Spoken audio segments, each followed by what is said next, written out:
I just can't grasp, man. I just like this team. Like they had prime positions to score, but again, Scott Turner in the red zone, 4th and goal. Antonio Gibson.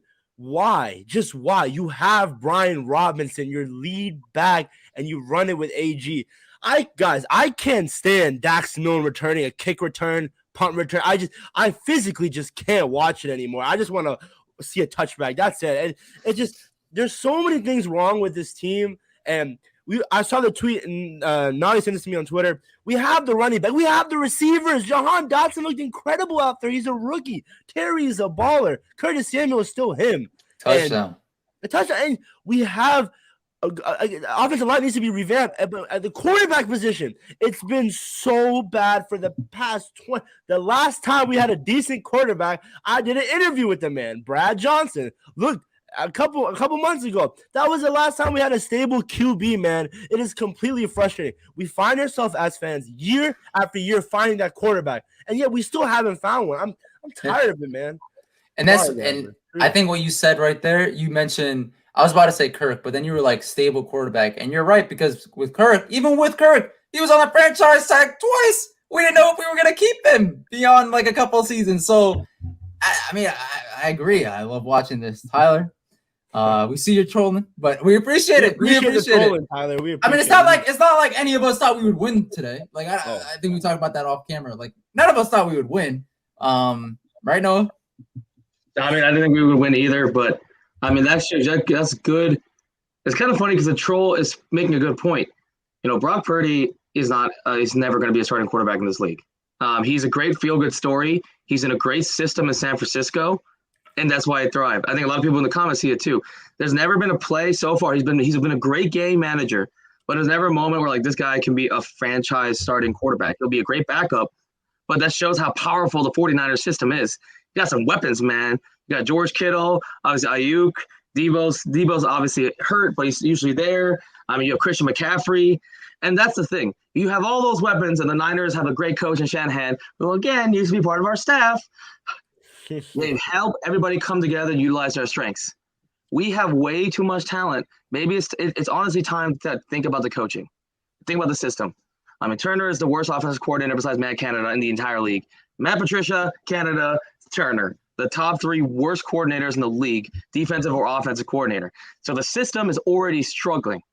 They're already struggling. And like I said, Abdullah mentioned before, Jahan Dotson, bro, this is a joke. We have one of the most talented rookie wide receivers, and we put so much draft capital in too.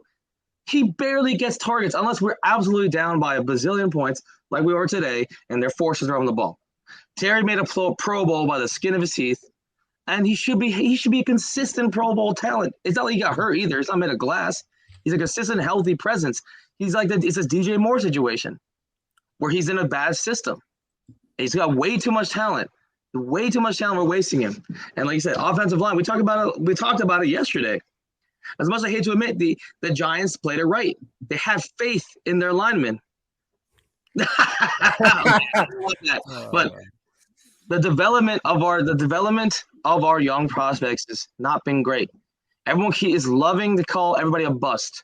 But what about the development? It's on the coaches to develop these young players. Andrew Thomas was ranked one of the worst offensive linemen in his first couple of years. Now he's one of the best left tackles in football.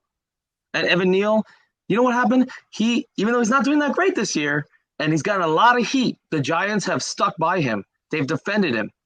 The same thing they did with Andrew Thomas. If he turns out to be even a borderline starter, a Pro Bowl guy, you have one of the best offensive lines in the league. You got a top 5 left tackle, a top 15 right tackle, and then the Giants are set for the next 7 years. And that's the problem with the Commanders. We don't develop anybody. We don't have the right linemen. We try to bring in all these players, and it's just ridiculous. Scherf is, to me, I knew we were going to lose him in the offseason, but it hurts bad. It hurts bad because we don't have a defined leader on the offensive line. He was our Pro Bowl guard, and he's gone now. So it's one of those things that's just frustrating. It's frustrating, and like I said, the system matters. All the talent in the world, you can clearly see it doesn't mean anything. We actually had a surprising amount of Pro Bowlers. Jonathan Allen, obviously Reeves, congratulations to him as a special teamer. Terry McLaurin. Like, we have all these Pro Bowlers, but we don't do anything with it because our system is inefficient and terrible. The Niners are an elite system. They plug and chug guys. Lance goes down. Garoppolo. Now they got Purdy. Mr. Irrelevant. He's a backup quarterback that looks like a starter in an elite system. You have Jordan Mason looking like a good running back on the Niners squad. Like, that's ridiculous. We have all the talent. And then Antonio Gibson, Brian Robinson. And why are we giving – no offense to Jonathan Williams. No offense to Williams. No offense to Jonathan Williams. But why is he getting so many carries in a crucial game like this? It's ridiculous. Just trust your two backs. Why are you spreading the ball out like you're winning by 30? You're down by 17, and you're giving carries to Jonathan Williams, bro. Shout out to him. Shout out to him. But it's like, why are we giving so many different players touches that are not our receivers? And I know it comes into tight end. We talked about that before too. But our tight ends problem, man. No safety outlet. So Heineke, I guess, can't be all the blame. He has no safety outlet. He's not going to dump it off. He's not going to dump it off to – who's he going to dump it off to? That's the big question.